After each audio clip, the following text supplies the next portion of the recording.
Are the girls ready? Yes, General. Now we shall see what these men are made of. Move out. Just around it!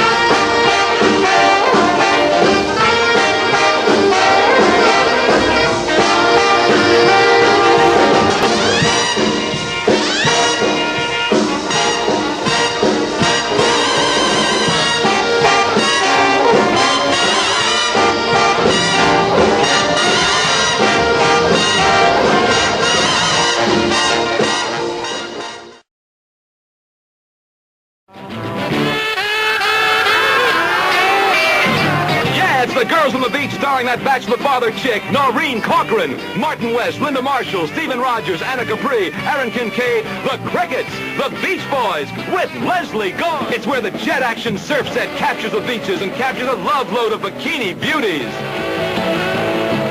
Hey, you wiggle, wriggle, and flip! And welcome fans of wiggling, wriggling, jiggling, and flipping. The voice on this coming attractions preview, by the way, belongs to 60s New York and LA DJ B. Mitchell Reed, who is also known as the fastest tongue in the West. Isn't there more than one gear in this car? Yeah, Coyotes, your favorite foxes will wig when they see this flick. Hello, coyotes, foxes, and everyone else in the barnyard. It's Girls on the Beach in swingin' color. Little faded, but it's still swinging. So here we go. Charge! If everybody had a notion across the USA. Welcome to another edition of Fighting Femmes, Fiends, and Fanatics. I'm Steve Mayhem, and today we do have a bevy of bikini fighting femmes. Isn't that right? Right, so let's get out and fight and see if we've got what it takes. All right. Right. Yeah. All right. And for Fiends, we have a trio of fiendishly stupid heroes. And we have Fanatic Fab 4 fans. Kinda. Or some facsimile representation of the Fab 4. We do have the genuine Beach Boys, though. The girls on the beach are all within reach. The ones that sing and the ones that surf. With 9 swingin' song hits, Girls on the Beach is to cinema what Twinkies are to nutrition. And like other beach genre films of the 60s, American International and Paramount clearly marketed these for teens and tards. But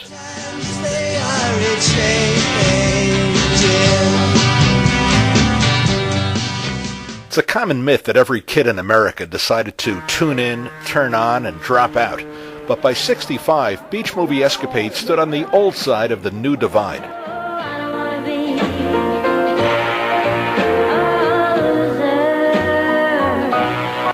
By 66, the surf would be out on beach movies, and most of the pop players that performed in these things were being bumped off the charts by fresh, hot British invaders. Don't know what it is that makes me love you so. I only know I never wanna let you go. 'Cause you started something juicy, that ever since we met you had a hold on me. It happens to be true. I only wanna be with you. Strong exception were the Beach Boys. They managed to successfully transform their sound in keeping with the changing pop music scene.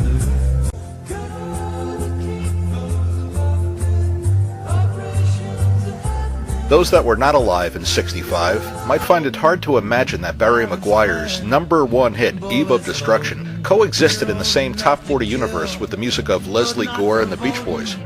Yep, the world was changing quickly, but this movie takes place in a universe where there is no counterculture or any sign of one anytime soon. While the cast is probably unknown to modern audiences, most of the young actors either were or became pretty established faces on TV and the big screen. Lana Wood, at the age of 9, played alongside her sister Natalie in the John Ford classic, The Searchers, and is probably best remembered today as Bond girl Plenty O'Toole in Diamonds Are Forever. And there's dependable Dick Miller. He's the guy that's supposed to be the stand-in here for your dad or crusty uncle. guess all these crazy kids ever think of is the Beatles. First go back where they came from. You mean England? No, under a rock. Yeah. And Girls on the Beach is directed by William Whitney, who directed scores of serials, westerns, and TV shows. And along the way are performances by the Crickets, who failed to chirp any hits after their leader Buddy Holly died in 1959. Still, they continued to perform and record for many years.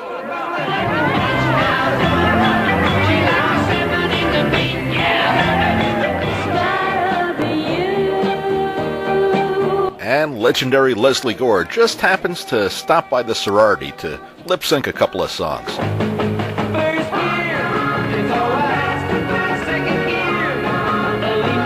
And of course, there's the Beach Boys. Now,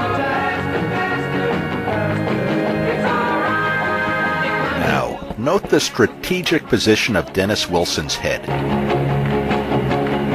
When I go into the turn, LUP and hang on tight. I better turn on the lights so we can ride my Honda tonight. Selma, this is Easter vacation. Why don't you relax and have some fun? Here's the pinhead plot in a nutshell. Sorority girls need to raise enough money to save their house from foreclosure. To their rescue comes this romance-minded trio. Now, the guy on the left and right would do fine, except they take marching orders from their leader, the guy in the middle. His name is Duke, and Duke is a dope. Duke thinks the best way to woo girls is make them think he and his buddies are well-connected big shots. Now, these girls who are knee-deep in TV and movie magazines are obviously starstruck. So, we amble by, drop a few showbiz names, and it's all over but the shouting. Fellas, I'm telling you, next time we come down here, we gotta bring rock. Why rock? Why not Troy? He'd love it. Doe. Guys, I know it's 1965 and the times are a-changin', but if you want to pick up girls, there's no winning percentage in shouting about your fake friendship with gay actors Rock Hudson and Troy Donahue. Anyway, even though that strategy doesn't work very well, Duke and his buddies decide to double down and phony up a friendship with the Beatles. Ringo, Paul. John and George. Duke steps outside and places a bogus call into the club. Is this Ringo? Jolly well is. I can't believe it. I prove it's Ringo. Yeah. The girls, whose brains must be wrapped in their bikinied bottoms, believe this and are now on board. But Duke overplays his hand and mistakenly gives the girls a notion that the Beatles will play at their sorority fundraising benefit. The Beatles. Yes, I know. They're coming Saturday and they're going to do our show. Now we'll get the $10,000 in a free. And now, ladies and gentlemen, it's the big day. The Beatles, with nothing better to do in 1965 than show up at the Alpha Beta sorority benefit. And after that, it's off to a gig at the local bowling alley. Well, back in reality land, the Beatles were big. More importantly, though, Beatlemania was the tipping point of a much bigger revolution. But Girls on the Beach, scripted, directed, and produced by middle-aged guys, is clueless about the coming tidal wave, which is part of the movie's charm. If it had been produced a year earlier, Beatles were still bugs, and the object of attention might have been one of the establishment's certified, safe, and sanitized concoctions. To most grown-ups at the time, the Beatles probably just seemed like every other passing Bobby, Frankie, or Fabian. Back to the plot. It's almost showtime, but there's not a Beatle in sight. Starting to flip. Open the front door and step aside. Ain't gonna bust up this joint. Now, in order to prevent a beach club mutiny, the girls try some gender-reversed improvisation, just like real life.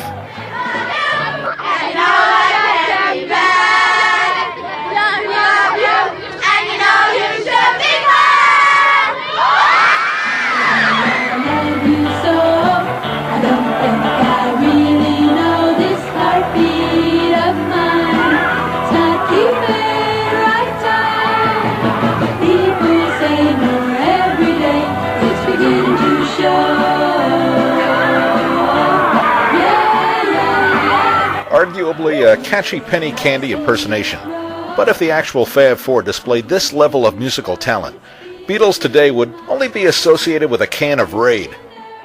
As much as the world has changed over the past half-century, the change was never more dramatic than in the few years that made up the mid-60s. Girls on the Beach was never intended to be more than entertaining fluff, but it's a minor monument to the brief twilight time that connected one era with another.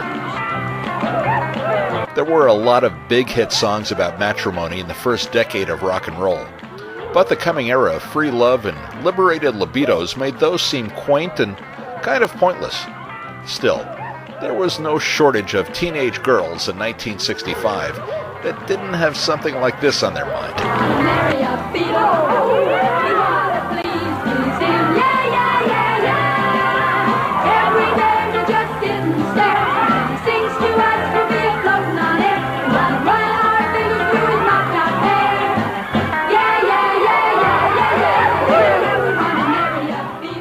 For Fighting Femmes, Fiends, and Fanatics, I'm Steve Mayhem.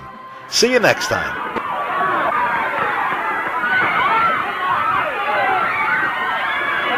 Let's sit down. They're not the Beatles. They're only girls. Get out of there. Go on. Go on.